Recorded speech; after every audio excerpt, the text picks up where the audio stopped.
No, Captain Lindpress, try again. Hey, everybody, is there a window open? I feel a draft. Huh? Ah. Wanted a kiss, I'd call your mother. Oh, that was a good one. Hey, prehistoric forest.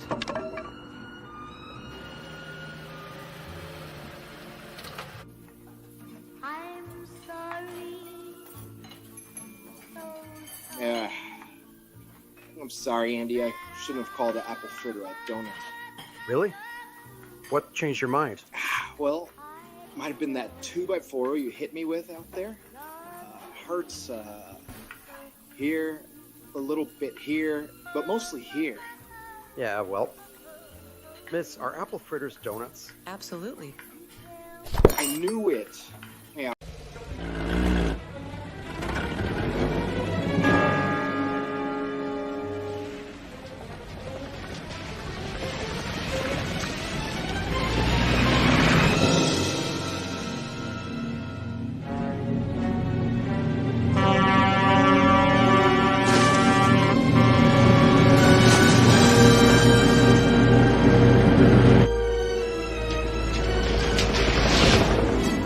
Holy shit, look at that guy on the wrong side of the highway. He's going to kill somebody. Hey! Hey! What's going on? Joker wants to race. All right, come on, let's go. Put your window down! He wants something. He's probably drunk. You're going the wrong way! What? You're going the wrong way! We're going. Yeah, how did he know? Thank you. You're going in the wrong direction! You're going to kill somebody!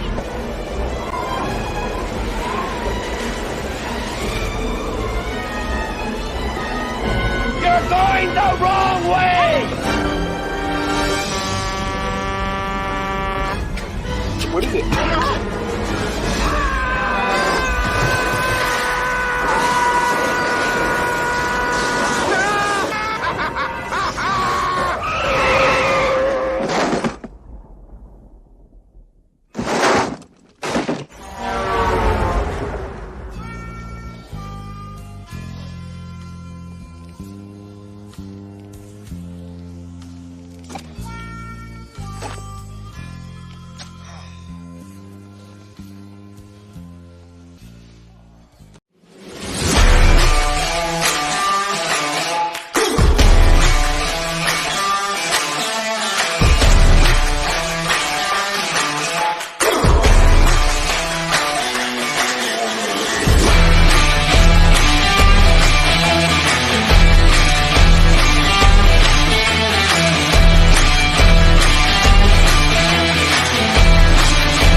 What's up, everybody? It is Dennis and Andy on this fantastic Friday. Having problems pushing buttons over there, big guy? No, and you look like an 8 megapixel Nintendo game right now. How's your Oh my internet? God, that's the nicest thing you've ever said to me. You know, Dennis, you give me beat down so hard, I feel like that chick that got punched in the Olympics. Yep. So, guys, we are here to discuss children's books. Just gloss right over that beat down you give me. That is right. We're here to discuss children's books, so we're keeping this rated G. What? There we go. What? So how's everybody doing? I'm confused. Why are we rated G? All right, let's see who's all in. Citizen Ronan, look at that. He was first in. It's like a Festivus miracle. When does the airing of grievances begin? Oh, very soon. Very soon. I just aired some. You always air some, so it's just like every show. So apparently it's usually every Wednesday. Look at that. Oh Marcus. God, my phone's ringing. He's like that. Look at that. Every day. It's not important. Yay, Christmas. Right? Christmas any time of year. Haha. Dennis and Annie should wrestle for the feats of strength. There we go. How does he know where we're going? That's creepy as hell. I know, but Andy can't help himself. So, well, welcome, guys. How's everybody doing today? It is a great Friday.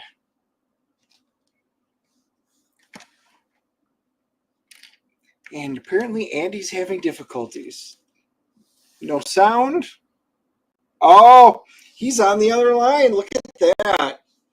So, I guess we'll be running. So, guys, we're here today. Hey, when my mother calls, I answer. Damn it. She goes, I gave birth to you, Andy. The least you can do is pick up that phone. That's right. And I did, because I'm a good boy. Oh. All right. So anyhow, hello, everybody. Sorry about that. My mom calls me once a day. You know, she's a 84-year-old. And whenever she calls, I answer, because if I call her back, it usually just rings and rings, because I don't know what she does with that phone, but just saying. There you go. So yes, we are here because, hold on, let me get to the right page. Share the screen. So we are launching Kor-Drath, A Christmas Miracle on Kickstarter.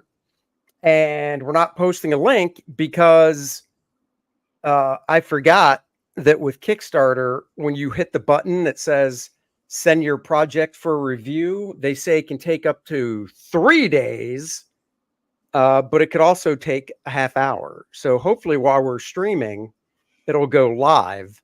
But if not, that's cool. We're still here. We're going to drink a beer together. Special brew. We'll show those in a second when we go back to full screen. I mean, I can post the link in the chat. You'll just only be able to. You just will be able to preview it. You won't be able to. You won't be able to order it yet. So we have decided Kickstarter is for this type of a program. It might yield better results than Indiegogo. So we thought it would be really good to get that up and running on the Kickstarter site. That's right. And when I get the email confirmation that it's live, I'll be sending out an update to everybody that backed Kor-Drath The Reckoning on Kickstarter. Because some people backed it, you know, we did run Kor-Drath The Reckoning over on Kickstarter and did well. So trying to get more eyes on the prize. Let me remove this. Let's show the beer we're drinking. It's theme day at the Dennis and Smith house. I wish Dan Fraggy was here, because the beer Dennis is drinking is one that Dan tried in Garden State. and retched, almost retched. He hated it that much. And I was like, oh, that means Dennis will love it. I will say it was brought to us by a fan, a very nice fan, brought us these beers, and I'll be drinking the Mango Lorian. Oh, yeah. Who doesn't love play on words? Mango Lorian. What do you got? Mine is cool. Mine's a boba. Boba, as in Boba Fett. Dead or alive. Oh. So yeah, this one's I can't wait. definitely different. It does have in Oh, it. you tried it already? No, I have not. Boba okay. tea sour. So this is going to be an interesting, definitely an interesting one. Crack it. I want to see your face when you drink it. See if you like it or not. Hey, I love it when people bring me something that I've never tried before. We used to do a whole bunch of different. I do love trying different beers of all types. I do like the darker stuff, but man, to get on some of the walls of foam and stuff, you have to try a lot. Don't drink it yet. Don't do it yet. I got to get a paper towel. Mine went on my Cintiq, so I got to wipe it off. Oh boy. I love trying new things, and particularly I've got Game of Thrones themed beers, Iron Maiden, which we got right from the Iron Maiden concert and stuff, which is awesome. I love Diablo. Oh, the Diablo beer, that was pretty amazing. So, Star Wars, I've had all different types of Star Trek beers and Romulan ales. So, what? Right. Let's do a virtual cheers. Wait, do it. Hold on. Which way am I going here? Hold on. Randy's asking. I think Randy just hopped on. This is what we just cracked. Mine is boba. Mine is the Mango Lorian. Get Star it? Wars themed. All right, give it a try. Let me know what you think.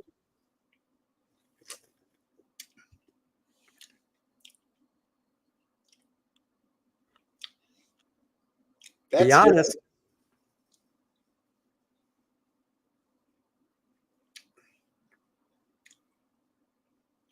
I like it. Do you? It is. It is totally not what I expected. It was brewed in the Hop Lore Brewing Company in Warsaw, Indiana. I'm going to keep my beer. Brewed with imagination. Love it. Love it. They even have a little Hop Lore, so I'm going to give them a shout out. I do love all things that are cool and different like this. So Hop Lore, Indiana. Oh, there you go. Little Hop Lore, Indiana action. Not at all what I was expecting. What about your Mangalorean? Well, I've had the Mangalorean before. I drank, I tried, because Dan didn't like what you're drinking, so he cracked this one, and I took a sip, and I was like, oh, that's really good. So I like the Mangalorean. But what you're drinking, I was not a fan of. So this one has, it's a boba tea sour. Now, I do enjoy boba tea, and it has black tea in it. It has some strawberry and kiwi flavor. So it is an interesting brew mixture. When I think of things I would add together, this would not be in there. But it kind of works. Well, there you go. I can't wait to tell Dan that somebody actually liked that beer. Yeah. Yeah. So that'll be good. He'll and now if only I could remember the chatster's name that gave us the beer, that would be good. But what are you going to do? What are you going to do? Sees this, just pop your name down in there so we know who to thank. That's right. If you're watching, yes. All right. Well, while we're here, I know when AJ came, he brought us a bunch of beers last time, and we went through all of them, and they had some really good ones. So we always appreciate that. So this is the Indiegogo campaign because, like I said, we submitted the Kickstarter version, and now we're waiting for approval because Kickstarter can't be quick like Indiegogo. So for you guys just watching that are like, "What is this?" Well, Dennis and I are known for the more hardcore, bloodthirsty action of Kor-Drath the Reckoning and now Kor-Drath the Awakening, but we want to do something for the children. We like to do stuff for the children. We are caring that way. So we are doing Kor-Drath, A Christmas Miracle. That's right. A 24-page story, 28-page book when it's printed, featuring Kor-Drath, Adriana, and Kor-Drath has to go on a quest because, like a dope, he forgot to get her a gift on Christmas Eve. So he needs to go on an adventure to get her the perfect gift. Will he do it? You'll have to buy this fun children's book to find out. Drawn by myself in a simpler style that I used on the DC children's books I did for Random House. Dennis crafted a very fun story, guaranteed that your kid will enjoy it, and you'll enjoy it too. If you're a fan of my art, you should definitely get it. You can also get the activity book, which is 36 pages. It's the full story plus extra pages of crossword puzzles and things like that. So you'll definitely want to check that out. And we're doing an adult version where we're swapping story pages out. So you can see in this nice little example, oh, look at that. Kor-Drath meets up with a bear on his journeys for the perfect gift. Well, that's the kid version. The adult version doesn't end so well for the bear. Kor-Drath isn't taking any crap from a bear. Eat my knife, he says. So there's something for everybody. The featured tier is the 3-pack, the kids book, the coloring activity book, and the adult version. $37, save $5. And then we have just the kids book by itself, the mature version by itself, the kids pack, where you're still saving money, roughly 10% on the kids book and the coloring and activity book, and of course the kids and adult version where you're saving 10% and you get both versions of the book. Right now, 26 backers. Nice, small, tight campaign. Definitely be able to get it out in time for the holidays. I say while we're live, I want to get this up to at least 30. 4 backers. We're drinking beer, having a good time with you guys. Oh, that's tasty. Tasty goodness. Let's see. I can imitate Andy doing it. Oh, that's tasty. My face didn't do that at all. Exactly what you did. Let me look at myself as I drink it. Oh, yeah, that's not what you did. Oh, no, yeah. Maybe you just have a natural smell. Maybe that's what it is. Well, because I do this. Oh, that's tasty. See, I squinch everything up and I go, oh, that's tasty. That's why, you dope. You big goofball. Making fun of me for no reason. No. There's always reasons. Punching down, just like that boxer did to that Italian chick in the Olympics.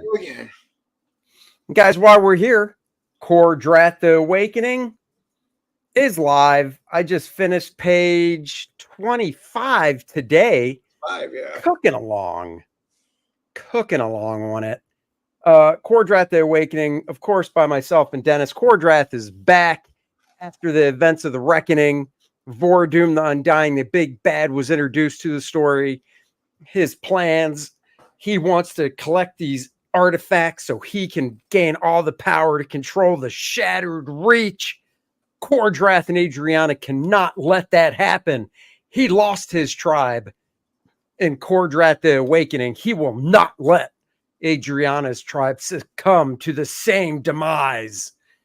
Join the adventure in Kor-Drath the Awakening. 64 pages of ball-busting action. Get it now. The featured tiers, the catch-up tier, if you did miss the first book, or if you want to get the second print of the first book with an all-new Budroot cover, boom, that one's for you. Then we've got a game module version 2. Dennis wrote Mayhem in the Mirador Mountains for the first campaign. All the gamers loved it, enjoyed playing it.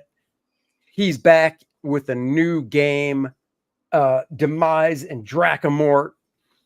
It's a good one, so you can grab that. You can also get a digital edition, which people asked us about because they want to avoid shipping. We were like, okay, well, we sold one, which is fine. It works for us. I'm a print guy myself. I order stuff out of country all the time because I'd rather pay a little extra to be able to hold it in my grubby little hands. Well, but there is something to be said. I know Australia, I feel bad for our Australian viewers because when we buy or we have to ship over there, man, for whatever reason, our post offices do not like each other. So, it is really expensive. So you wanted something digital? There you go. No. I wouldn't even throw it down to our post offices.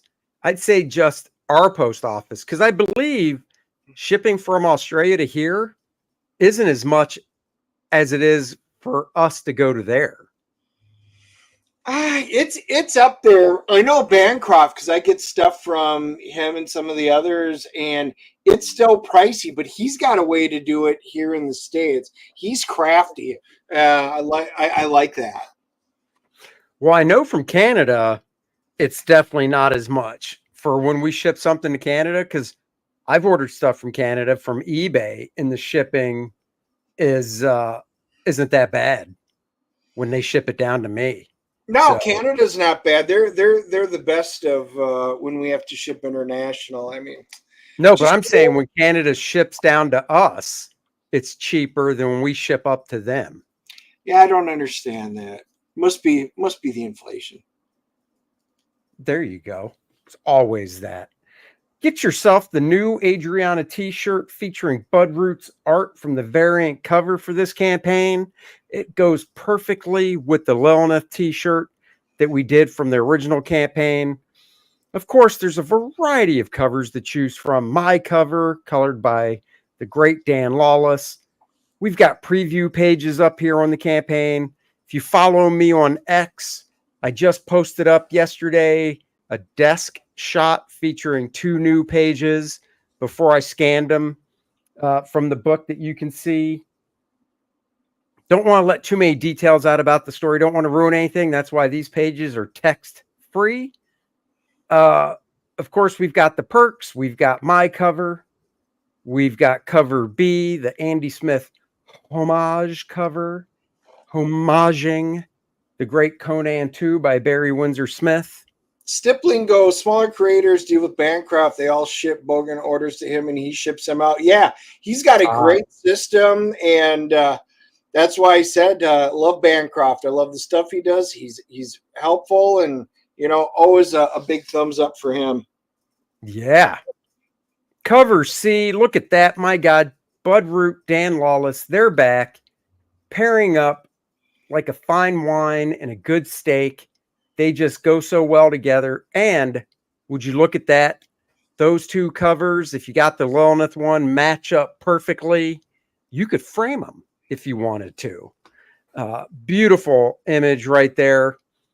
So you want to check out, you could add on that first Lilith cover. Yeah, and I do have one framed because we printed a prototype to see how it would turn out. Fantastic, super heavy cardboard. Looks great. It is nice. We've got Bud Root's line art cover, so you guys could get his beautiful art as line art as well. A whole black and white edition of the book, not an artist edition. Regular size graphic novel. All the text is in the book. The only difference is it's high contrast black and white. The pages are just the way they would be when I send them to the colorist. Because I figure you guys might want to see it in that format. Of course, there is Demise and Dracomort. What's this adventure about, big guy? Why, the local village generations ago had to take down a dragon for self-preservation. lo and behold, they thought they had done a great thing. They've celebrated, but they find out that some of the spawn survived. They went elsewhere, grew up, and now they've come back for vengeance. So how are you, part of the adventuring party, going to help the village and stave off attacks from the dragon? How are you going to do it? How are you going to stop them? It's up to you. That's right. Read the book, play the game. 2 different stories, double the adventure. We're offering the CBCS authorized signature slabbed and graded edition. Dennis and I sign it, and you get it slabbed back to you. We know there will be at least a 9.2 or above because we've done this before with Kor-Drath The Reckoning, which we sold a few. There's a few left on the Kor-Drath page. I was going to say, most of our batch came back.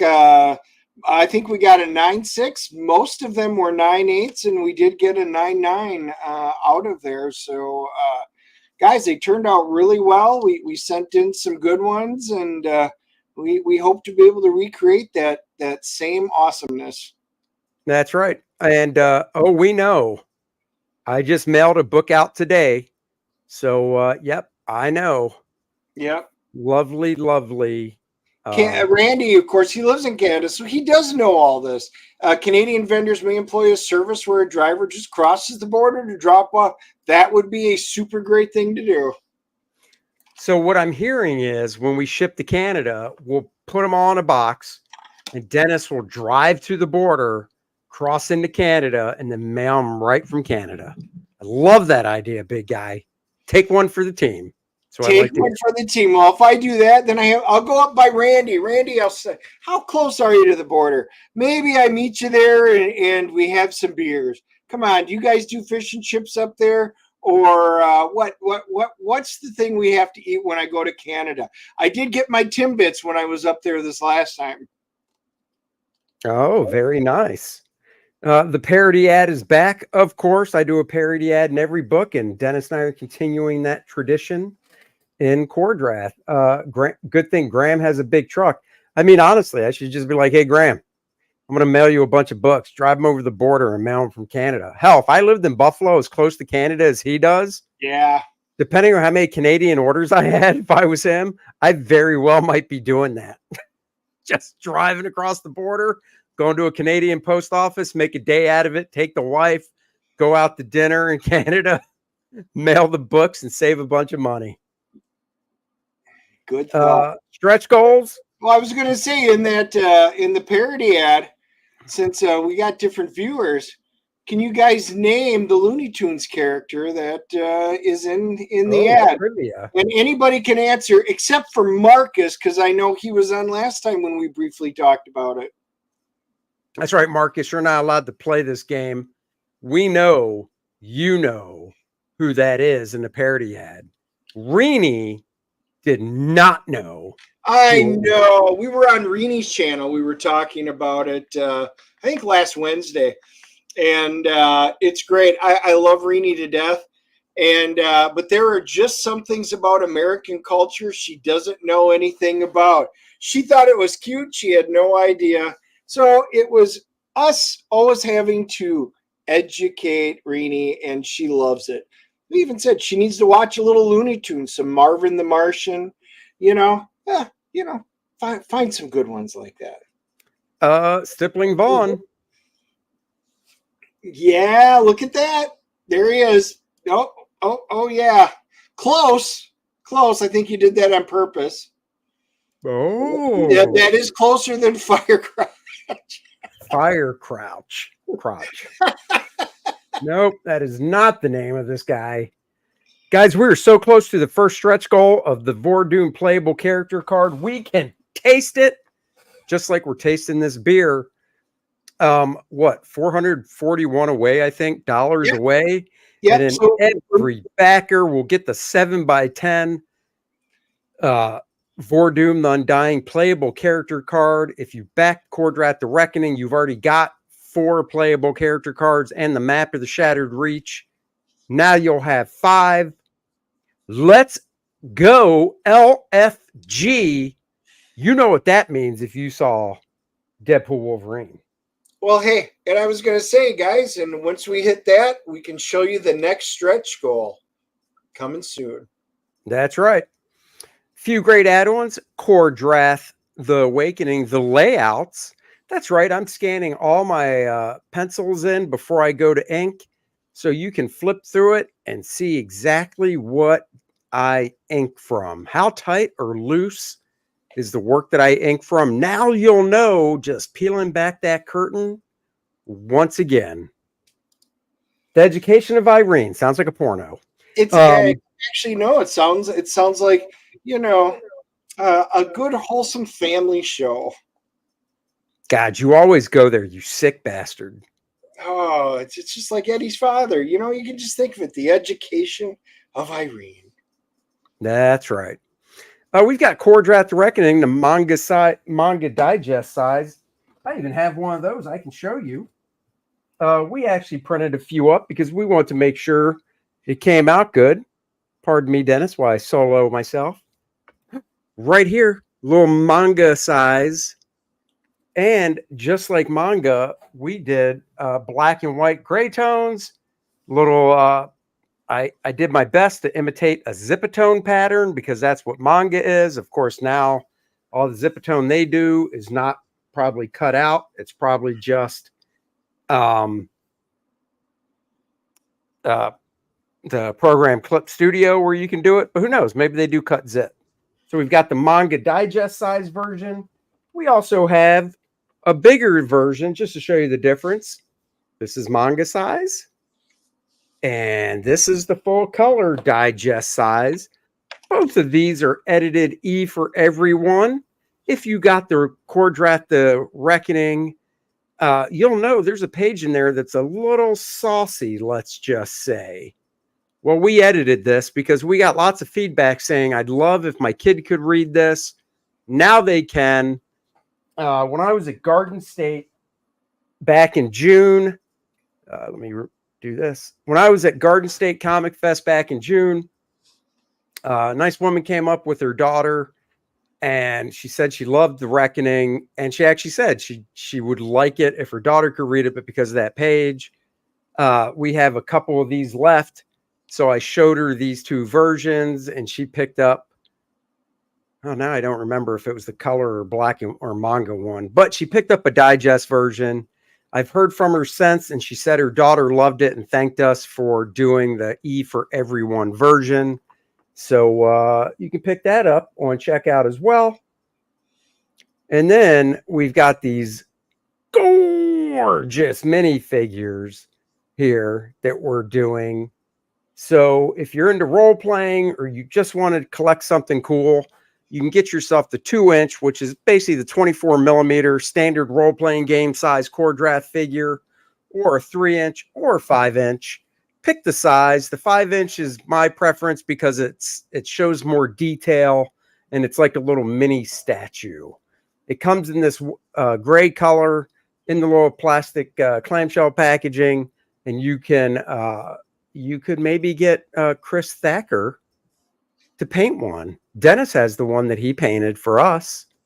I do. I could have kept it, but I said, nope.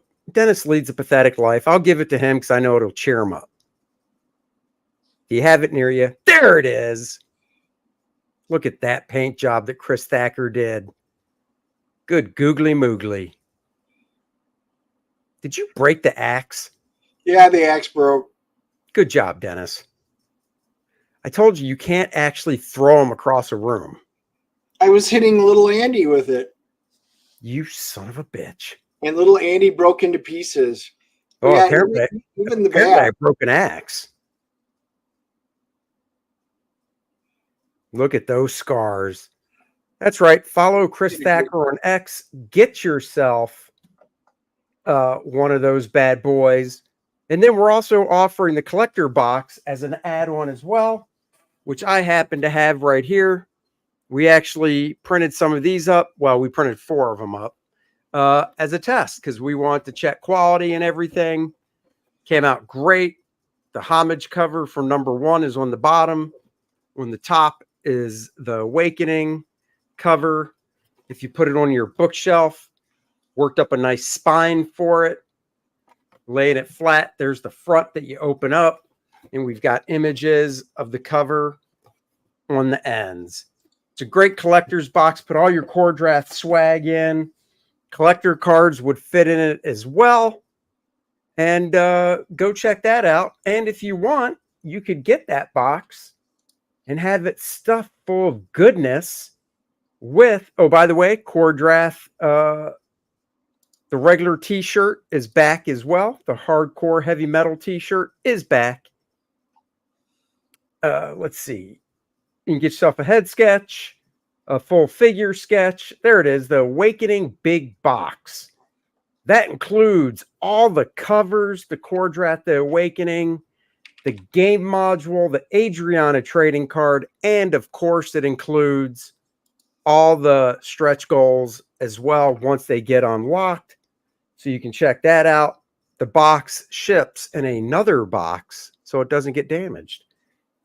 We've got a retailer pack because why not? Some retailers might be like, I'll take 10 of them.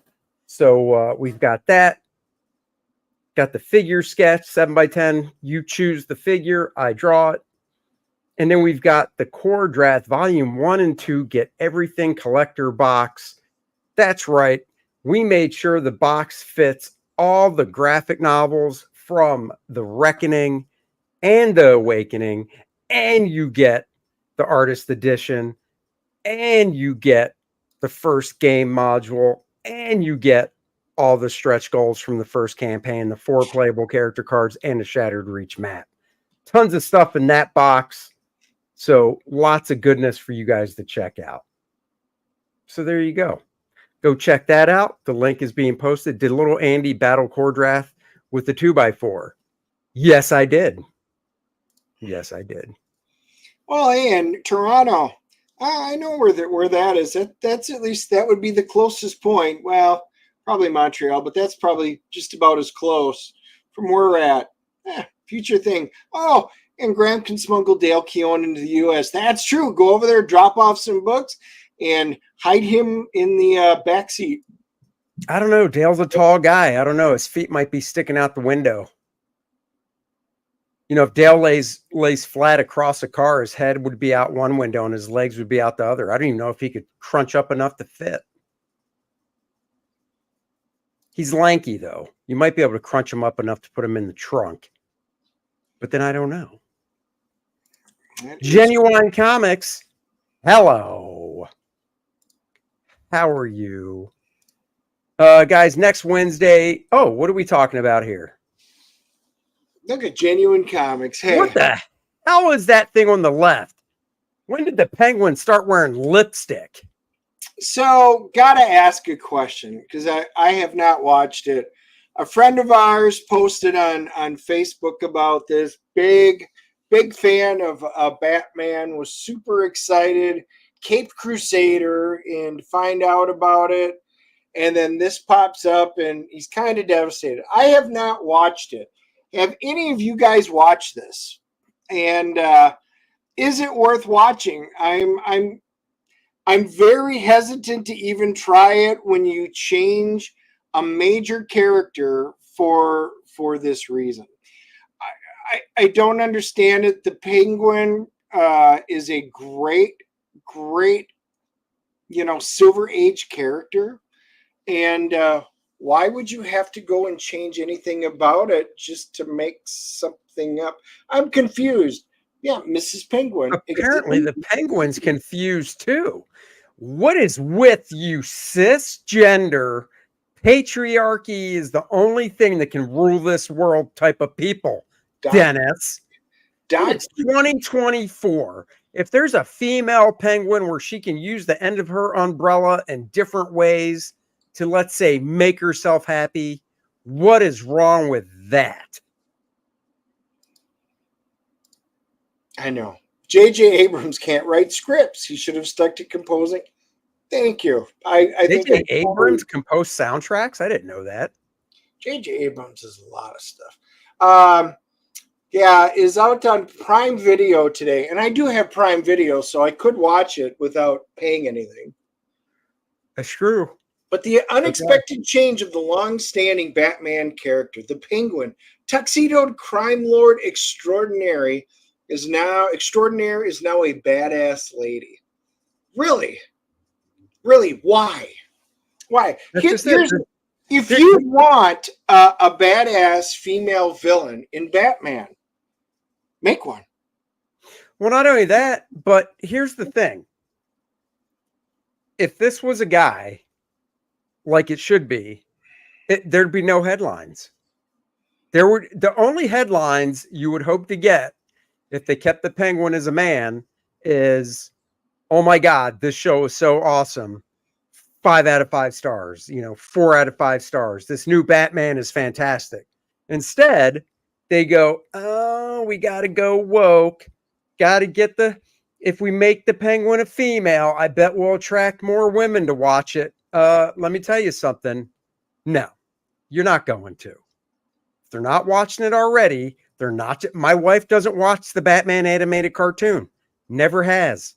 I could walk in the house right now and go, sweetie, let's watch the Batman animated cartoon. The Penguin is now a chick. And she'd go, I don't care. There's no reason. You're literally marketing to, once again, this small segment of the population that now that you did it will be like, sweet, and probably won't even watch it either. The announcement came Anna watched it of San Diego Comic-Con, and while Batman Cape Crusader co-developers Bruce Timm, Matt Reeves, and J.J. Abrams have not publicly shared their reasons for gender swapping the Penguin. But for those who knew a thing or two about the new animated series, the decision is in line with the overall effort to rebrand. Well, and here's the thing. Those creators that you just mentioned, they might not have had a say in the matter, because here's what it comes down to. They're just they're working for a paycheck, just like I do, you do, everybody does. They're not the bosses of that show. If they would have stuck to their guns and said, no, we're not doing that, Warner Brothers, whoever, could have said, no sweat, and then we'll just hire somebody that will. Now, with those 3 guys, and I don't know them, I don't think it was probably a big fight. They probably said and I don't know. It either came down from above, this is what you guys are going to do, or these guys said, hey, this is what we want to do. I think it came down from above. Yeah, and like Genuine Comics, LOL, I have no time to watch this woke trash made by people who hate me. And, I agree with you. And once in a while, I take a bullet. So I did watch The Acolyte to see if it was really as bad as everybody was saying.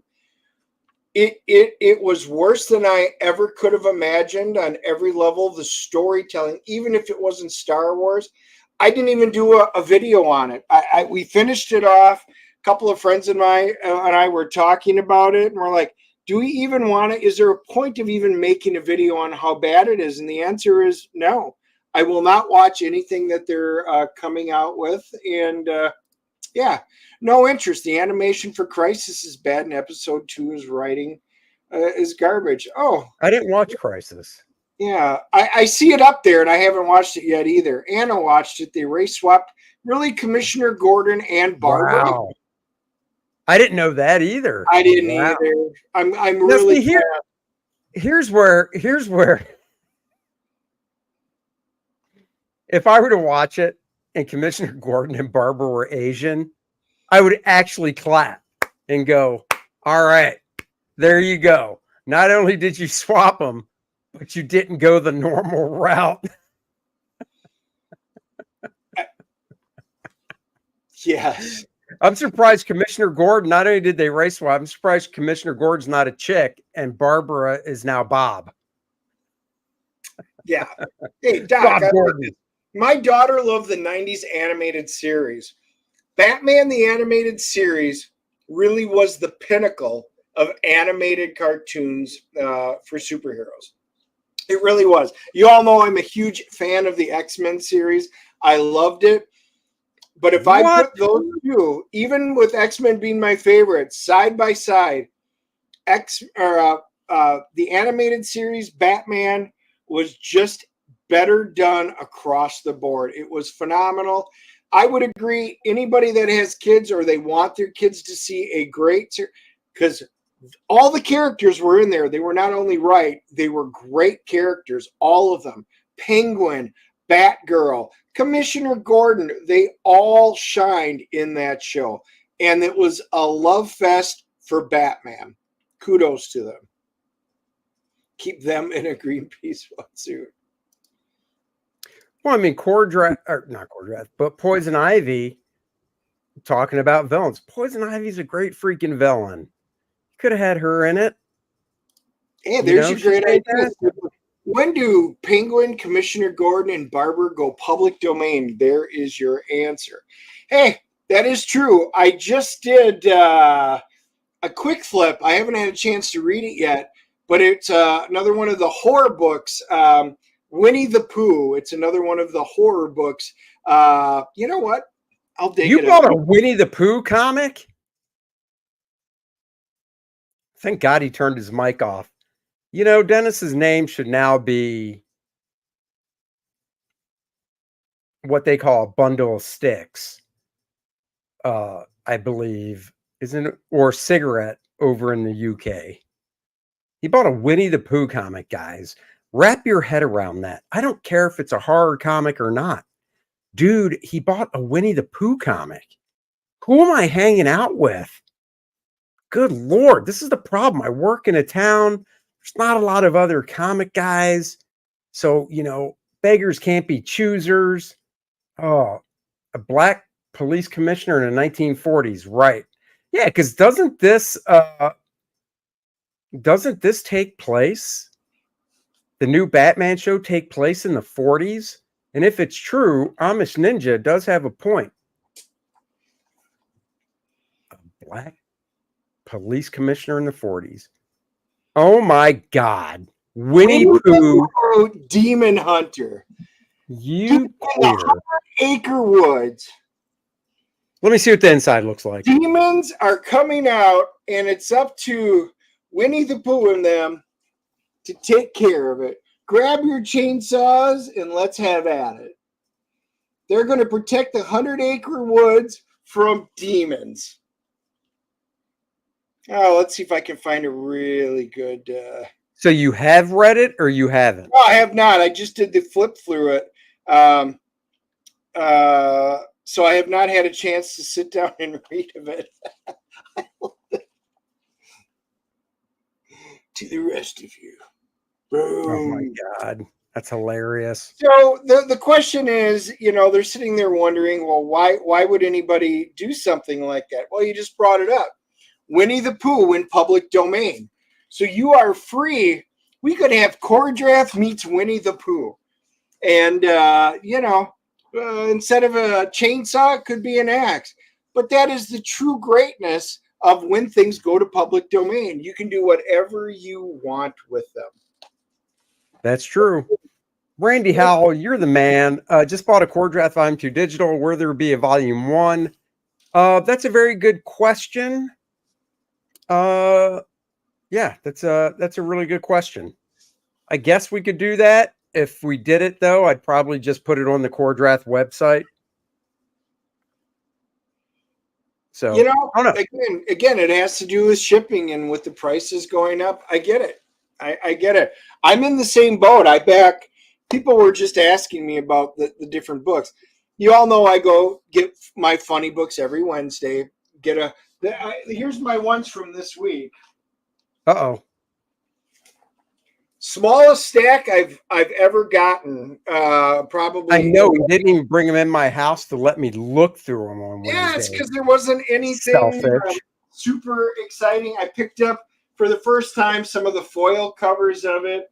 I even did pick up Gatchaman, which is I'm hoping to find sometime late this weekend to read it. This is the 1 in 10 variant. Oh, look at that. Now you got both, because didn't you pick one up from your other store too? I did, but we stopped at Heroes, and I do like the foils. You know, so I did pick up like Showcase. Yeah, Yeah. Showcase 22 for you Green Lantern fans. I Hell do. yeah. The only time I buy anything Marvel or DC right now is if they, Brave and the Bold, Justice League #1. I do like the foils because I don't own them. And I did do Godzilla, King of the Monsters. Yep, and they had to jack the price up, so it was $10 for it. But I do have the original, but I do love the foils. But everything else, this is, like I said, a small week. It's all indie stuff that I get. Everything else I get is from Indiegogo Kickstarter. It's all crowdfunding stuff. Do a flip through of the latest Savage Dragon and see how fast YouTube nukes your channel. No, I will not do that because I know exactly what you're talking about. So nice try. I do not know, so I'm assuming it's bad. Yeah, you could say that. It's like I don't get it. It's so Eric has taken Savage Dragon to a level of drawing Savage Dragon's nymphomaniac wife naked all the time and really, really like over the top. I mean, guys, I did a story for Penthouse Comics, and I don't think I went as crazy as Eric is in Savage Dragon, and it was Penthouse Comics. But the problem with it in Savage Dragon is he draws Savage Dragon's wife, and if I just showed a picture of the way Eric draws her to my wife in clothes, one of the panels where she's dressed, and said, "How old do you think this character is?" My wife would say early teens. And she's not. She's in her 20s or mid 20s or whatever. But she looks like she's early teens, and he's drawing her. She's Asian, and he's drawing her just all over the place, naked, and just it'd be different. I was talking to Dennis about this. It'd be different if he drew her like a fully, mature woman, typical, basically stereotypical, because he draws cartoony stuff, stereotypical, big rack, curvy, all that. Because you'd look at that and you'd think, oh, well, yeah, I mean, that person's obviously of age. But you don't think that when you see what he's doing in Savage Dragon. You think, oh my God, this dude's drawing teenager and all this. It's weird. It's just weird. Hey Dennis, we're the weird ones. Yeah, I don't understand that. So guys, I did want to give you guys an update. Did you back that? Not yet. I'm going to, because you were talking about it. They went live with it. I did a video before they launched on it. I had quite a few views. I had like 2,800 views. A lot of people were messaging me on it because I did back the original Enterprise from the original series. This one, it did go live. I will be backing it. Look at that. 2,971 backers already. 44 days to go. $2.6 million. They already beat the first one. And I've got a feeling a lot of it was because so many people didn't know about the first one and they were really struggling.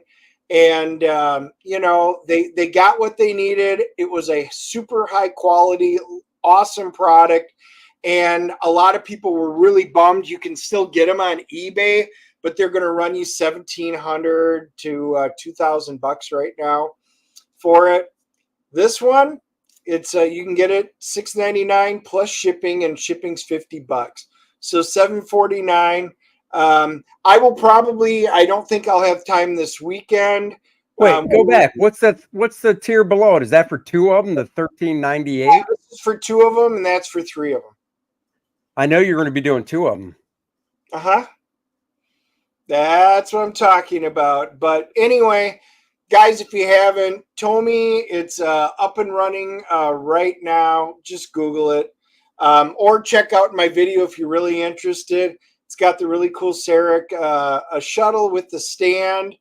I actually have both the Enterprise refit and the Vulcan shuttle blueprints right above me. So I am definitely getting this. My favorite ship of all time. And so many cool things about this. So, guys, this is his favorite ship of all time until the next one Tommy does in 2 years. No, this is it. The original Enterprise was my second favorite. Now, the only time people were asking, some of my comments that I got in there were like, ooh, when the Enterprise D comes out, you're not going to get that one? No. Or the E, nor the B. C, boy, I would be torn on that one. I'd be hard-pressed. One, I don't have room. If they did a Reliant, damn, that would be the only thing that would make me get it, because I could put this one in the Reliant going head-to-head. But really, I think this will be my last one unless something amazing happens. But just wanted you guys to know, I know we got some Star Trek guys that are in the chat on there. So, you know, it is live now, 44 days if you want to do it. Well, at $750 a pop, one, I won't get them all. Two, got no room as I'm looking over there. I actually would have to remove one of my existing ships right now. In order no. Yeah, Oh, dude. no. Dude, it's a crisis here. It's a crisis. It is. It's a crisis here. I'm just saying. Just saying. You should hang them from the ceiling in your bedroom. And then at night, when you turn the lights off, you can light them up. So I know they light up, and you can go to sleep seeing the lights of the Enterprise above you. And you could paint your ceiling with glow-in-the-dark dots for stars. So you don't see them during the day, but when you turn your lights off, boom, starfield, ships hanging from the ceiling, you would never fall asleep. You'd be too giddy. What? Yeah, I know. Don't understand here. Oh, I know exactly how you are. Amish Ninja says a Kira class ship. I don't know what that means. Oh, no, I would be good. I would be good. I know what you're referencing, but nope. Well, tell everybody else. Don't keep it to yourself. So that, well, you'd have to know the ships. So that is the 2 ships that I have set up right there. The one on the left here is the Tomy, and then this one, of course, is the awesome functional. It hooks up to your tablet or phone, and you can control it, sound effects and everything. The awesome Playmobil one. So check that one out. That is pretty cool. And if I can pull it up here. Hey, after you got married, did your wife feel like she got bait and switched? Because, you know, when she met you, you were in college, you were kind of a jock, you had like chick posters hanging up in your dorm room, and she's like, yeah, this guy's typical Midwestern cool jock. Oh, yeah. And then you got married and you threw all this nerd crap at her, and she was like, what the hell?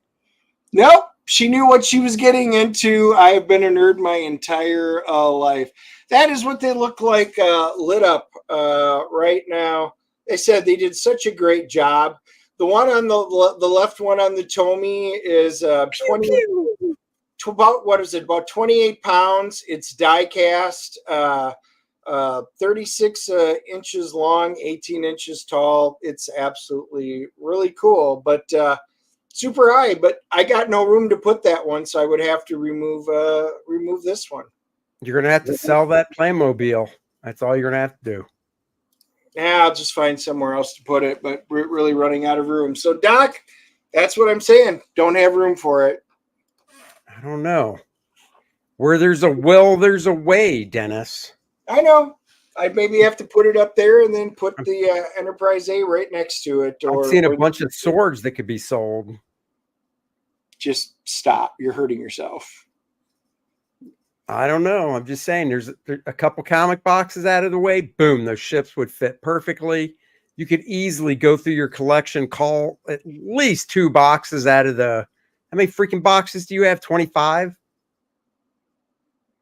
What? Of what? Comic boxes. 25.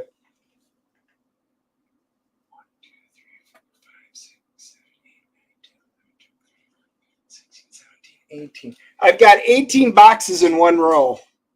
Oh my God, that's 36 boxes. You could On the easily left go side through and your, 36 boxes on the right side. you could go through that collection, downgrade 5 long boxes worth of stuff. God, Boom. you're just talking stupid talk now. Oh my God. Get Plenty rid of of room. comics? Oh, geez, man.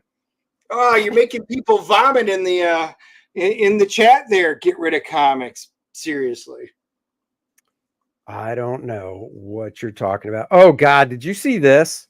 Dennis, I don't think you probably didn't.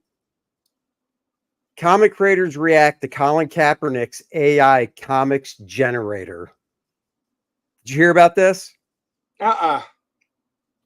Yesterday, we covered Colin Kaepernick's announcement of Lumi, a new AI service that will generate comics. It has not gone well. Let's scroll down. Lumi's pitch is that most people aren't equally proficient at every aspect of making and selling a book, and that AI can fill in those gaps. For instance, if a writer can't draw, Lumi can produce illustrations. Or if a comic artist has a story idea but struggles with dialogue, Lumi can help compose the words for their book. What Colin the hell's the Kaepernick point? was it? Huh? What is the point of that then? Colin Kaepernick was at San Diego Comic-Con and seen an artist alley. It's probably safe to say that his reception would have been a little different if the story had had wider play before Comic-Con. Hey, I wonder if he was taking a knee in Artist Alley.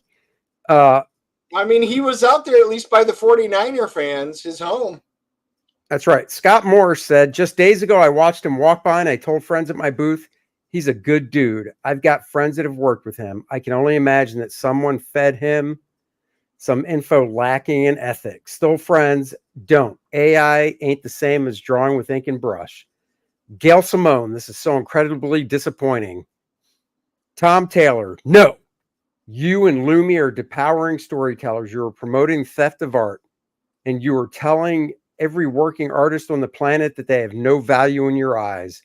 Take that they raised $4 million in capital and invest in artists rather than a machine that steals from them. Aaron Myers, I like you as a person, and maybe this is with the best intention, but man, this sucks. Wow. Yep. No interest. And again, why Colin Kaepernick? I mean, he can't play football anymore, so kind of ruined his career. And he had a promising one there for a while. Oh God, Derek Robertson, you're a hero. Well, I wouldn't go that far with Colin either because I don't think he's a freaking hero. What did Colin do to get hero worship status? I have no idea. Colin, please understand that this tech hurts artists the same way that a machine playing football by studying and stealing your years of hard work and skill would. Don't do this. You're making a huge mistake. I agree with everything except for the you're a hero part. I would love him, and when I say him, I mean Derek, and I know Derek. I would love him to explain to me why Colin Kaepernick is a freaking hero. Yes. He's a mid-grade quarterback, that's for sure. Look at that, Marcus. The major investor is Venus Williams' husband. No way. Wow. Everything. Oh, Mark Brooks chimed in. I know. I was about to read it. Look, Mark Brooks is going for all the brownie points. First, he says something I agree with. You're stealing from creators. And then he goes for the stab at Colin, including POCs, people of color, and working to put artists and writers that have worked for years or even decades out of work. You're destroying all goodwill you have created. What goodwill has Colin Kaepernick created? Right. You could use that money to fund real creators. Please stop. Colin Kaepernick has raised $4 million to fund AI comics. He could have used that money to fund dozens of comics by highly skilled POCs. Well, apparently that's not, he wouldn't have hired you then, Mark. Creators to show he stands behind his words with actions. It's sad. Here's what's sad, Mark, is that you've got to throw in the POC. Who cares what the creator is? It's the fact that it's AI and it hurts all creators. It doesn't matter a shit if it's a POC or not, Mark. Get your note. This is Mark Brooks going, I want to put my nose up Colin's ass, but at the same time, bash him for doing AI. Yeah. I mean, honestly, I love all these guys. Like, why is he a hero? Chris Burnham, please stop. You're taking a shit on your own legacy. What legacy does he have? He made it to one Super Bowl. They didn't win it. If you look at his overall stats when he played, he's a mid-range quarterback.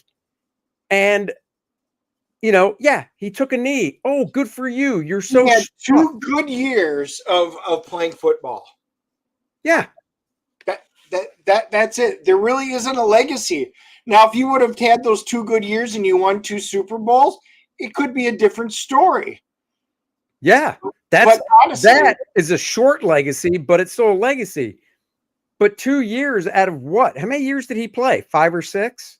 I don't even know. Yeah, it wasn't that long. And then he became known for taking a knee. And oh my God, wasn't it Reed and a number of the other ones? And they started it. And I'm like, you just took the NFL down a road that it took a long time to even partly recover from. Yeah. I mean, it's funny because I'm just skimming through these now. And, you know, obviously I agree with everybody that says, dude, AI, definitely not the way to go. Don't do it. But the people that are like, oh, you're a hero and all that, I'm just like, dude's not a hero. He didn't. No, he's not a hero. Good Lord. Donate all your money to one of those causes, Colin. And then we'll be like, oh my God, you did so much for people. But yes, please put your money where your mouth is. Stipley Vaughn, I'm with Dennis, told Mrs. Stipley on her first date, I was into comics and I will not give them up. First time she becomes an ex. Boy, that tells me you've never heard of my the marriage story, how Susie and I got married. It was a big fight, a debate, let's put it that way, over comic books. And yeah, pretty much along there. Mark has said, start buying more comics. John's Longbox has 200 Longbacks. Well, John already knows I love John. And I hope he's feeling better. I saw what had happened to him. I am in awe of his collection. He has an absolutely fantastic collection. I don't have the room to compete with John, nor would I. But I do love talking comic books with John and role-playing stuff and anything else. So, you know, always let John know I love that guy. He's awesome. Carrie Randolph, whose art I love. There's a few artists on here whose work I really enjoy. Ben Caldwell's another one. But Carrie says, to be clear, I was one of the number of artists that had meetings with Colin a few months ago. He told me broadly what his AI platform was about. He mentioned that it was about removing gatekeepers and how he wanted to benefit people from underserved walks of life. I told him that while I was a fan of his, I couldn't support this because those gatekeepers were people like me who had put our blood, sweat, and tears into our craft. Hard work, a pencil and paper is all you need to make comics. I let him know, I assume it should say, that his product was going to hurt us long term. So if anyone is asking whether Colin Kaepernick is aware of the misgivings artists have with AI, please forgive that he has been made aware. And I know that for a fact I'm not the only one who did so. Well, I'm sure you're not. I'm sure Kari's not. Every artist he talked to probably said, dude, what are you, insane? Don't do this. Because it is. And look, this almost falls into that bullshit stuff about equity you hear. Equity and equality are two different things. Equity is everybody should get the same, basically. And it's like, no, that's not how it works. You know, AI, Colin, isn't about, oh, then little Johnny here who doesn't know how to draw can now create a comic and sell it because he can just punch in his commands and whatnot. No, little Johnny should learn how to draw. And if little Johnny doesn't become good enough and can't make a living at it, well, then that's just, unfortunately, that's the way it goes. That's like saying if there was a way to make anybody be able to become a professional football player, right? I'd love to play football professionally. I think it'd be a hoot. I'm not good enough to play football. Even one, I'm too old now, but back in my 20s, I wasn't good enough to play football professionally. And I wouldn't sit there and go, what do you mean? Come on, make this magic pill that I can take so I can play, so everybody can play football professionally. That's not how it works. You have to put in the time. You have to put in the work. When I went to the Kubert school, I've told this story before, the attrition rate was very high because we'd start with 105 students in my first year class. Halfway through the year, we'd lose 10 to 15. By the time second year came around, 70 probably came back, which means we lost 35 students. That's because a lot of students dropped out within the first month or two because they realized, holy shit, drawing for fun in my spare time is easy. Doing this every day like you had to at the Kubert school for like 6 hours of school and then another 6 hours of homework, that is tough. And people dropped out because they realized, I don't want to do this. There are easier ways to make a living. You have to have the drive and the passion. That is what makes people great at what they do and makes them push forward. This ridiculous BS about, oh, I just create a program. Everybody can do it. Well, great. Well, then down the road, we'll just have AI football teams because the visual. I'm okay with that if they want to go down this road because, everything is about shortcuts today. Everything is about shortcuts. Watching the Olympics, if you're watching, I have decided not to watch the Olympics, but Andy brought up earlier in the show about the male versus female boxer. You know what? I am not a great boxer, but I'm going to join and I'm going to fight against the females. And he fought against the Italian girl and punched her, broke her nose, literally made her cry, and she forfeited in 46 seconds. And what about swimming? You've got guys that are swimming against the girls. Look, I can't compete with the guys, so I'm just going to go ahead because they're going to let me take a shortcut and compete. Everything in society is about creating shortcuts, making life easier. Everything you do in life, if it's comic books, if it's gaming stuff, if you're a CEO, if you're a lawyer, if you work at a McDonald's and you're going into management, everything is tough and everything requires hard work and dedication. Period. It doesn't matter. And if you're unwilling to do it and you think AI is your solution, well, you've dumbed down America so much that I guess this is what you have to do. You have to learn to type on a computer because you can't do anything else. Right. I mean, that's just it. Everything is hard. What's that saying? If it was easy, everybody would do it. You know why bodybuilders are few and far between, like the really good ones? Because it's freaking hard work. The diet those guys have to stick to. And I'm not talking even for competition, just the diet they have to stick to throughout the year to build the muscle and get ready for a competition is insane. And then the amount of time working out that they have to put in, that's a full-time freaking job.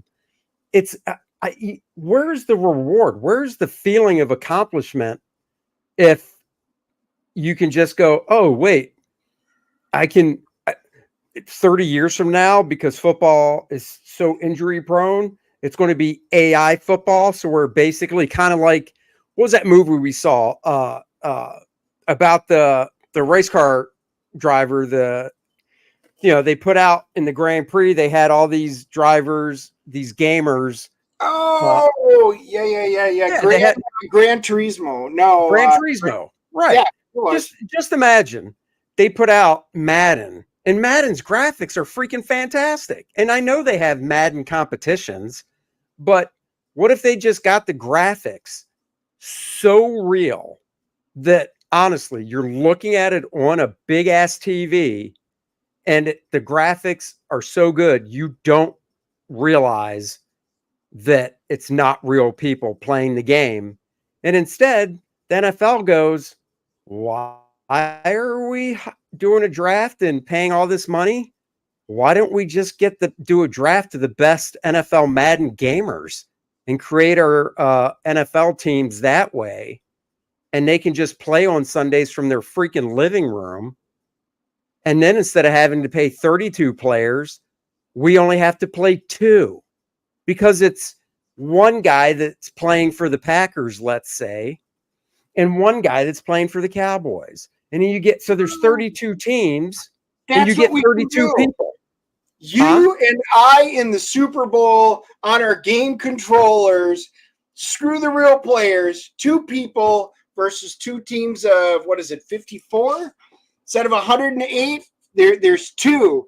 And we can play it, and it would be great. Right down to it. That's how we can do it in the NFL. And, Bullet's got a point.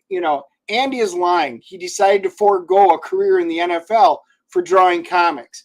So along those lines, I think he agrees. Andy, doing what they're doing in women's sports, you right now could sign up and become one of the Dallas Cowboy cheerleaders. You should do it. Go join them right now at your young age and go join this girls and build a pyramid.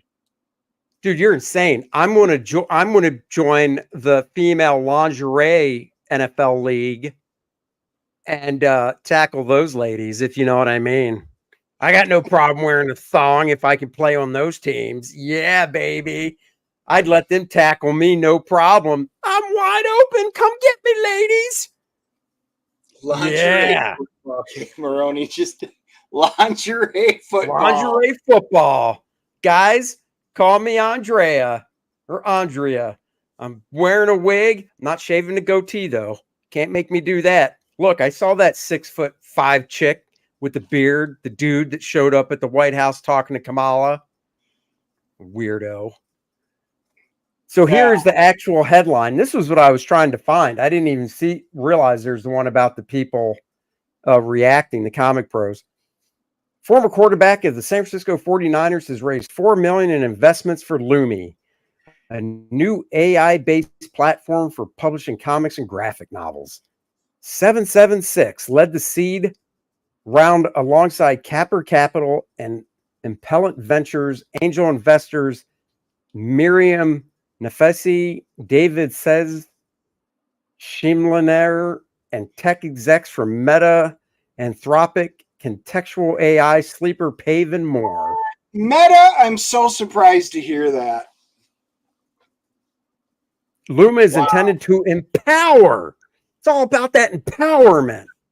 Comic book creators by providing them with the tools they need to independently create, publish, and merchandise their stories both digitally and physically.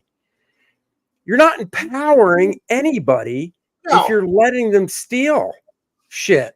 But here's the question. Why would Colin Kaepernick have any interest in this whatsoever?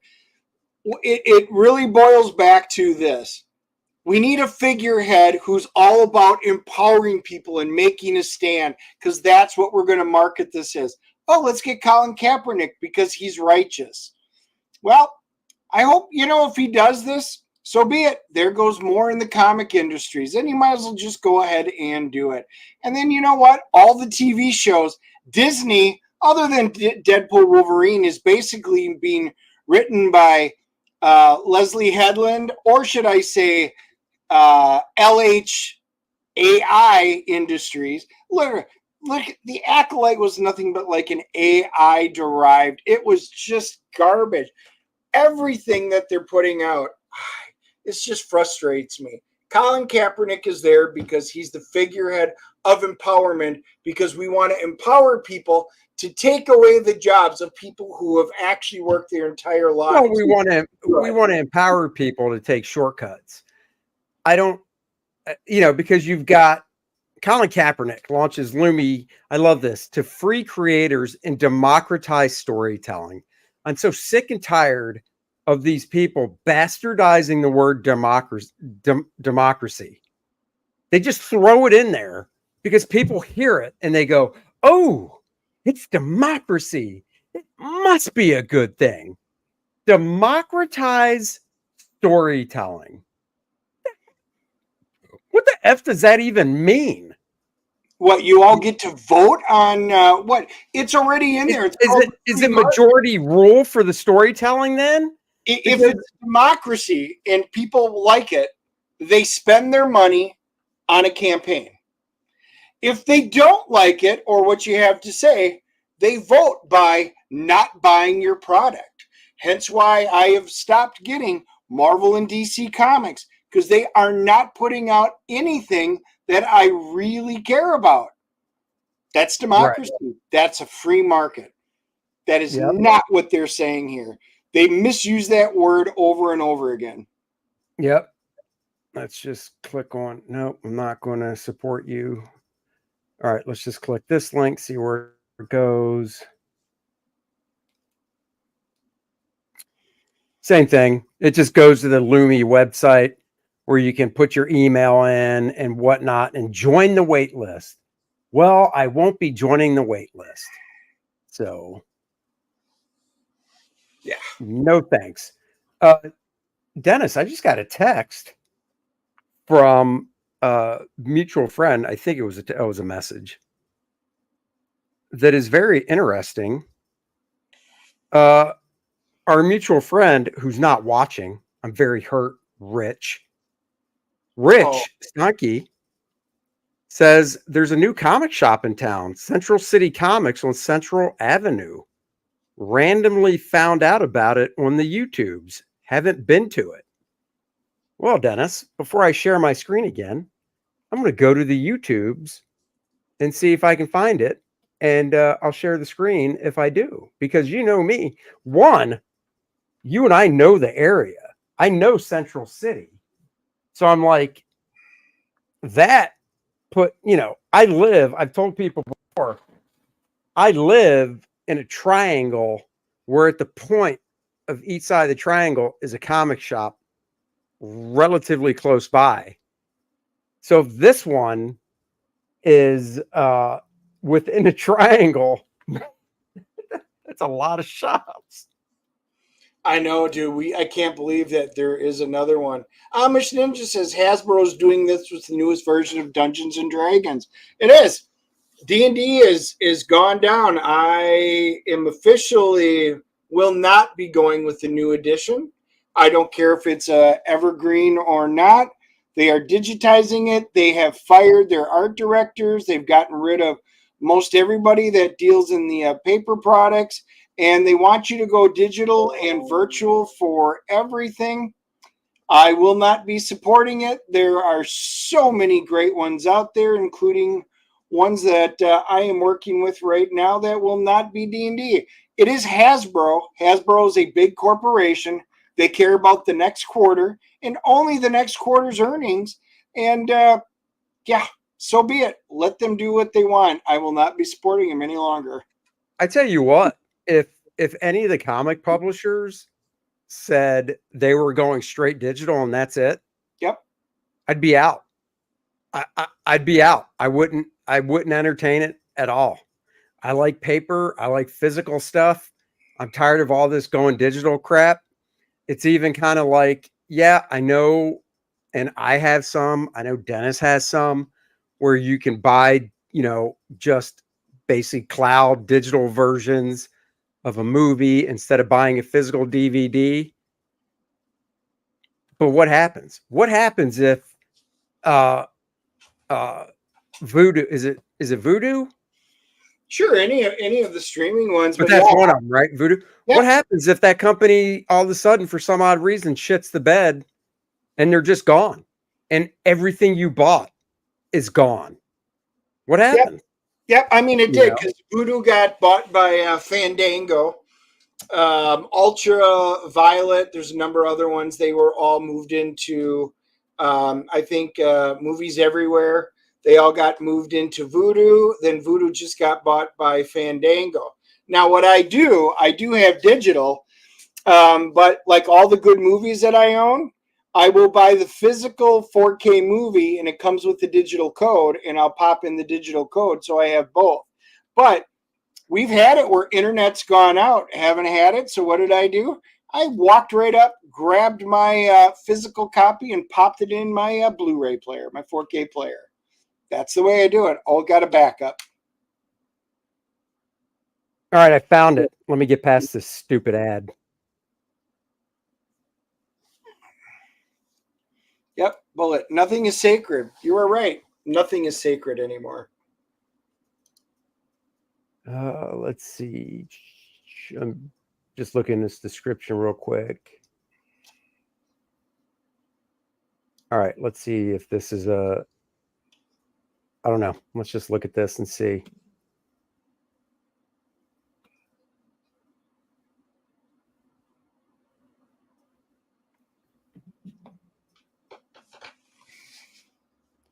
I actually don't have the sound. Yeah, we don't need sound.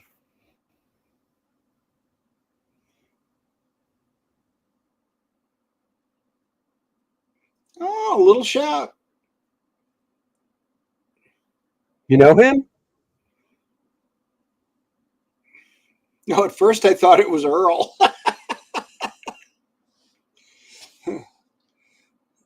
Physical is always better than digital. Kor-Drath and Dragon Rage by Jimmy Ray. Crossover would be awesome. You never know. No, he does. He's got a back wall.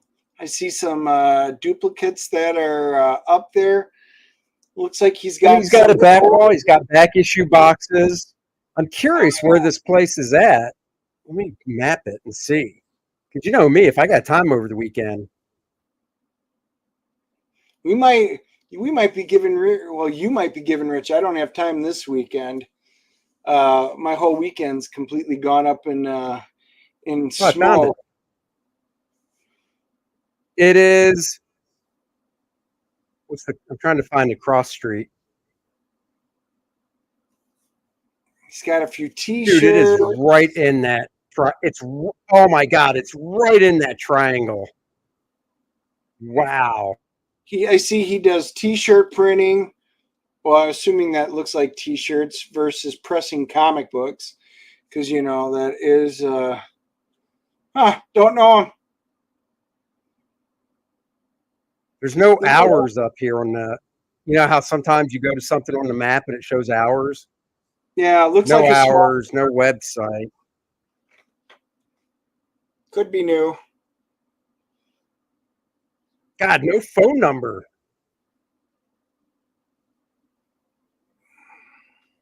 I don't know. I might have. I'm trying to see what's on his backdrop. So, for those of you that can see. Oh wait, I'll play it. I'll pause it when we show it again. So let's see what's in his cabinet. He's got some older ones that are in there. Wow.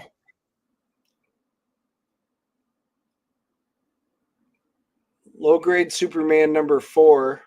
Dude, clean and press. Look at that thing. How clean can you get that? Yeah. It's got a lot of water damage. Holy shit, this thing's already been cleaned and pressed. Oh.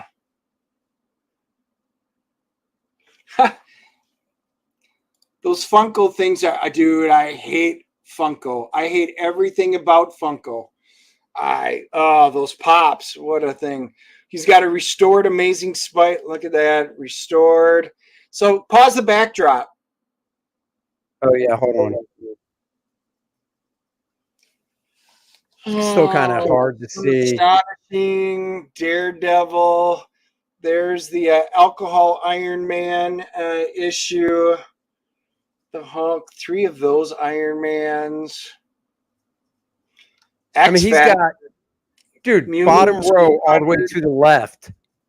I think that's the True Believers version of X-Men 101. It that they is. put out. Yeah. It is, or that could be a theoretically, because we can't read it, a foreign edition, because one of the French version of it looks like that. Oh, that's true. But, X-Factor, Rocket Raccoon's back there. I don't know. He doesn't have hours listed. I heard him say in the beginning, I'm going to go back because he said when he's open. So let me listen to when they first walk in.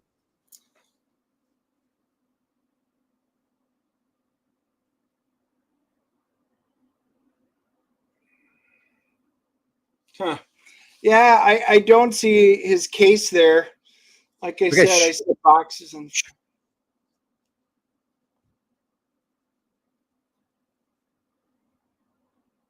Okay, he's open Wednesday through Saturday, 11 to 7, and Sundays 1 to 5. Yeah. There you go. Huh. Another one in town. Well, 11 look at to that. 7. Lots of evil, but I mean, Might look have at to- this. This is I mean, it's interesting because pause it. oh, I let me wanna go see back. inside I the know what you were case. talking about. I know.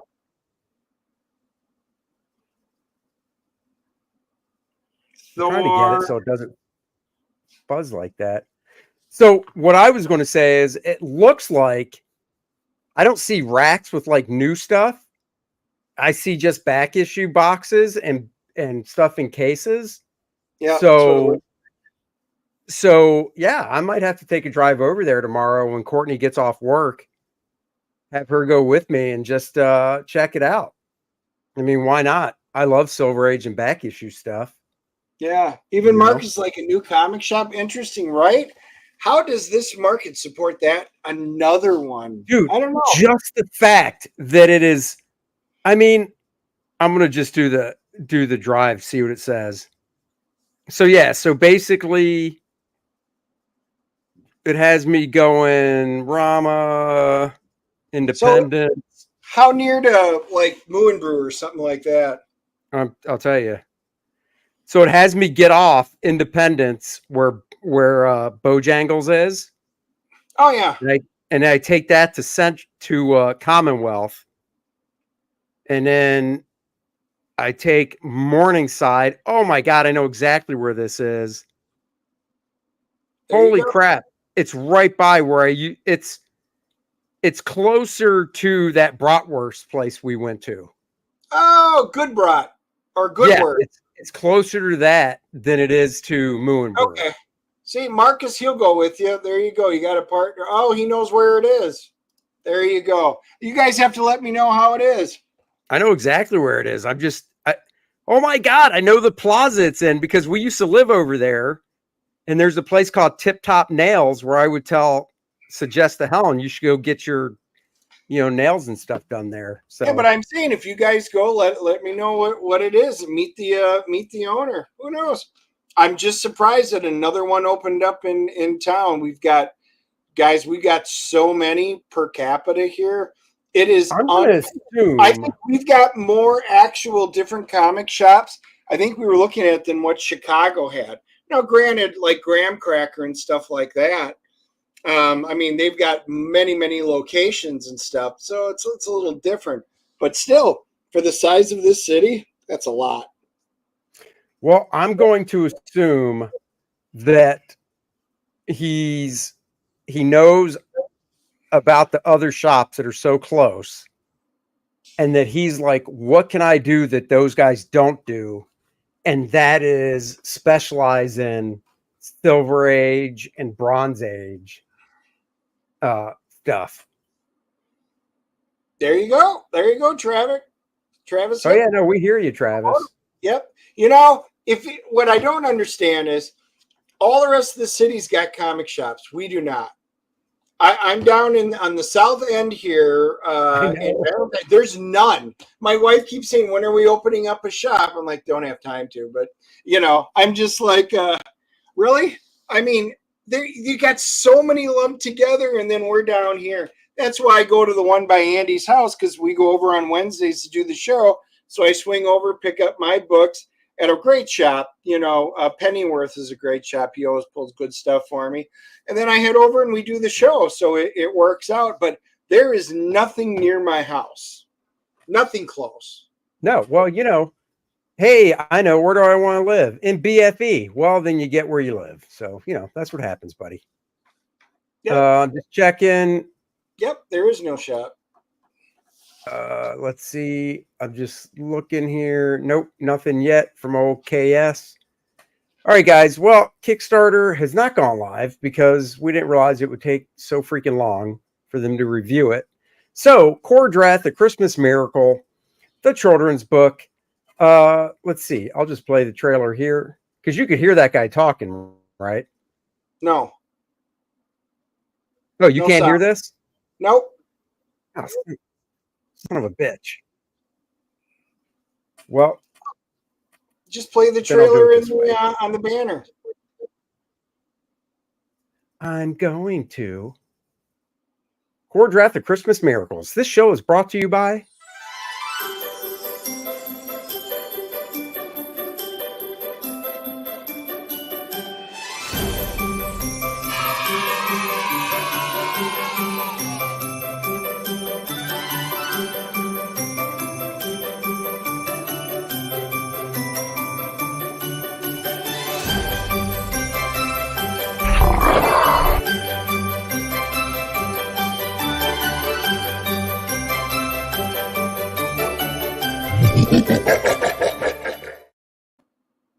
You know what we should do? Honestly, when we started this campaign, we knew we were trying something new. We knew it was not in everybody's wheelhouse because it's a children's book and the style is radically different from what I usually do. But we were like, screw it. Let's do it. See what happens. We'll have a different product out there.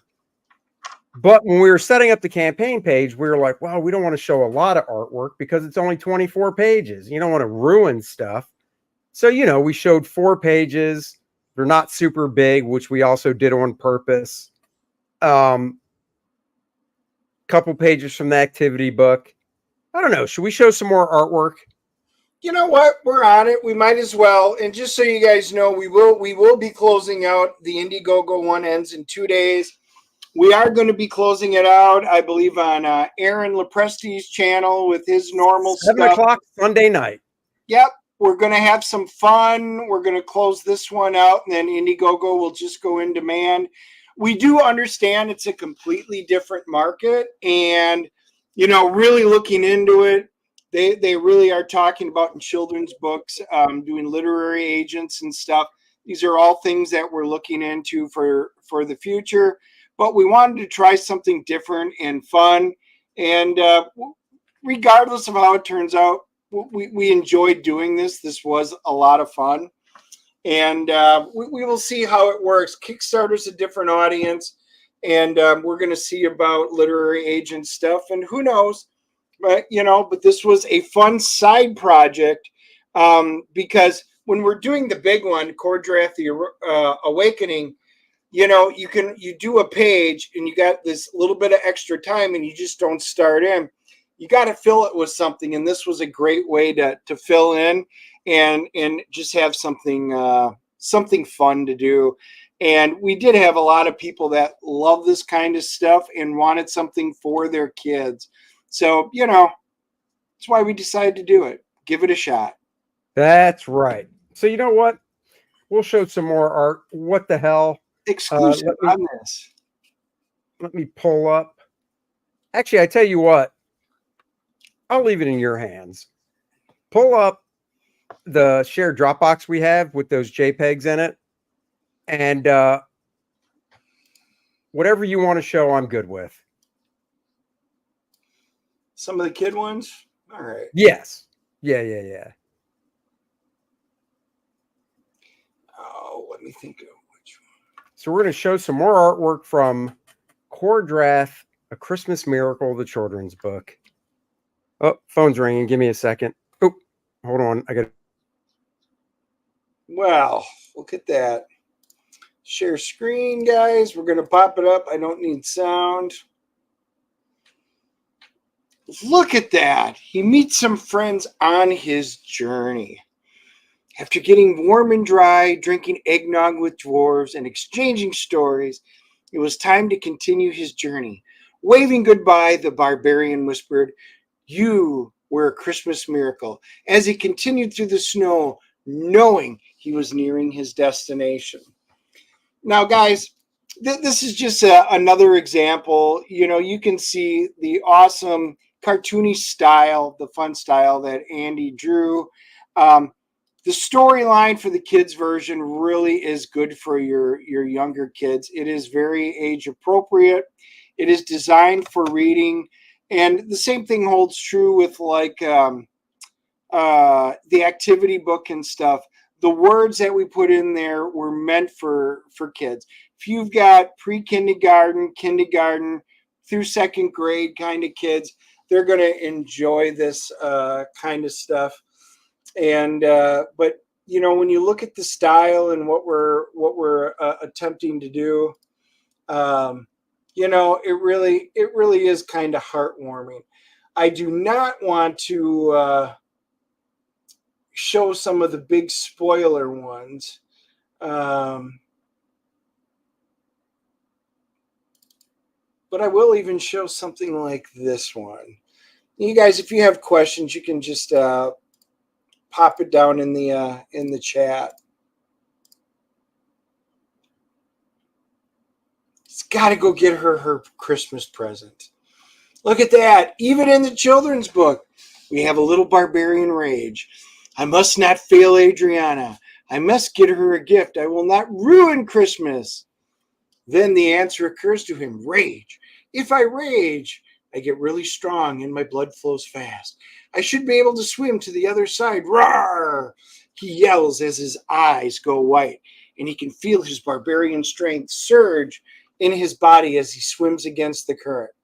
So if you look at the artwork and kind of what we're trying to do, we're keeping the essence of, what, Kor-Drath would do. His abilities are still the same, but, this is for a children's audience. That's right. Drawn in a simpler style. Nice, simple story for your youngster who's just learning to read. They can read it maybe with your help if you're a parent, or get it for yourself. Like I said, we're doing an adult version where there's going to be a total of 5 pages that are different. We showed the one with how the bear turns out already on the campaign page. So I think this would be a fun book, whether you have kids or even if it's just for yourself. I don't know about you guys.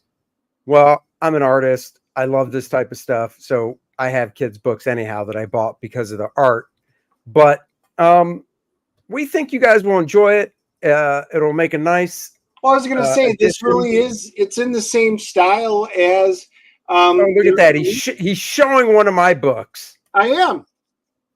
That is one of the DC books I did. Wow, long time ago, 2010 or so. And it's in the same style. Working with my buddy Brad Venkata on colors. And he's the same colorist that's doing Kor-Drath. That's right. So, this is the kind of product that we wanted to, try out. It's a different audience. Kor-Drath, the Awakening for the adult family members, but we even have an adult version because as we were talking about this on some of our streams, you guys came out and mentioned, hey, we would love to see an adult version with a slightly different story, mature audiences. Yep, that's what we're trying to do is just expand the readership of Kor-Drath, young adults, whatever, and just make something fun for the holidays. So, guys, go check this out. We've been going for an hour 45.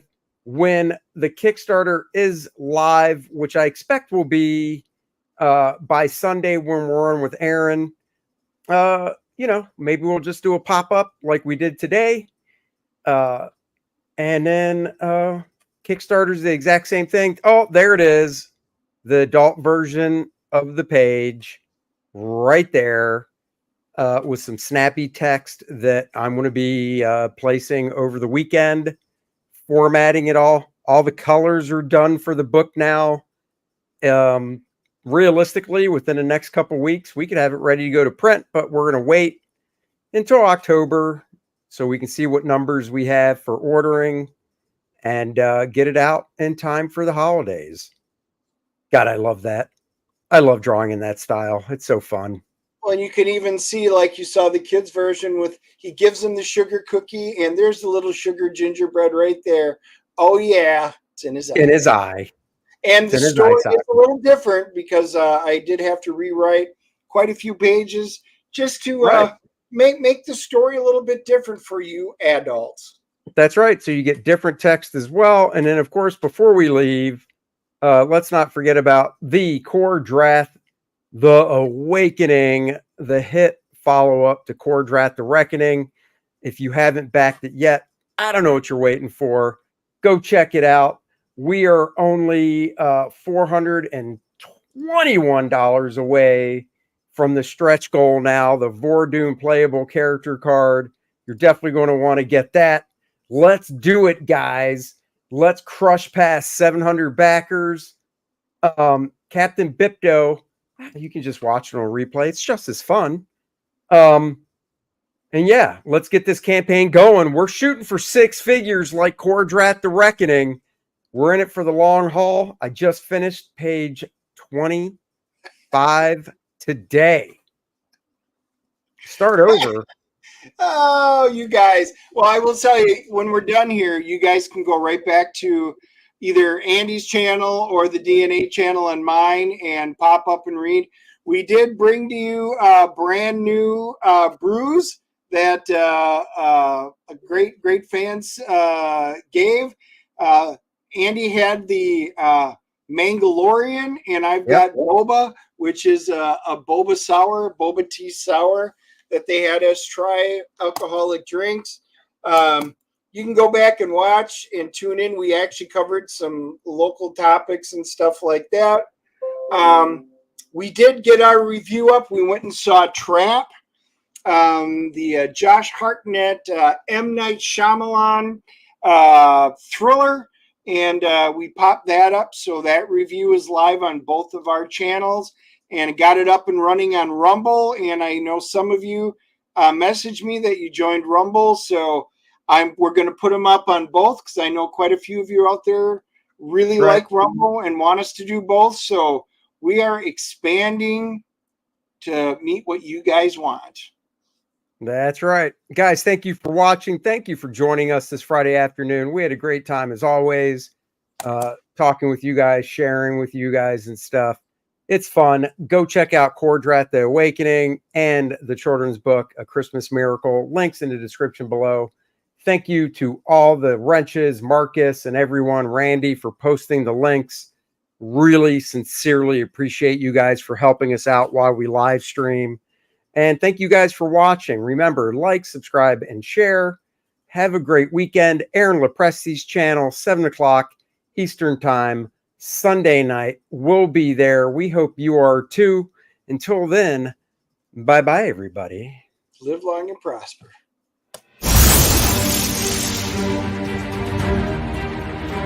An ancient evil awakened to slaughter his family.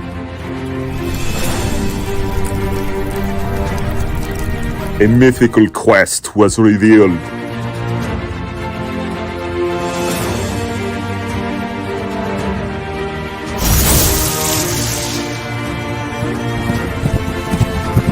Treacherous perils await.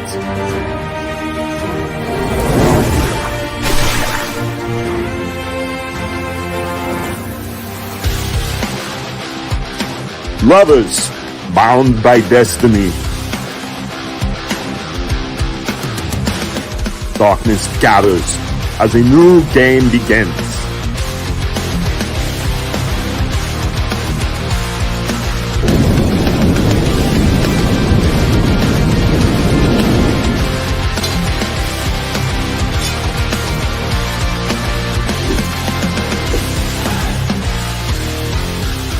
One man's rage will shape worlds.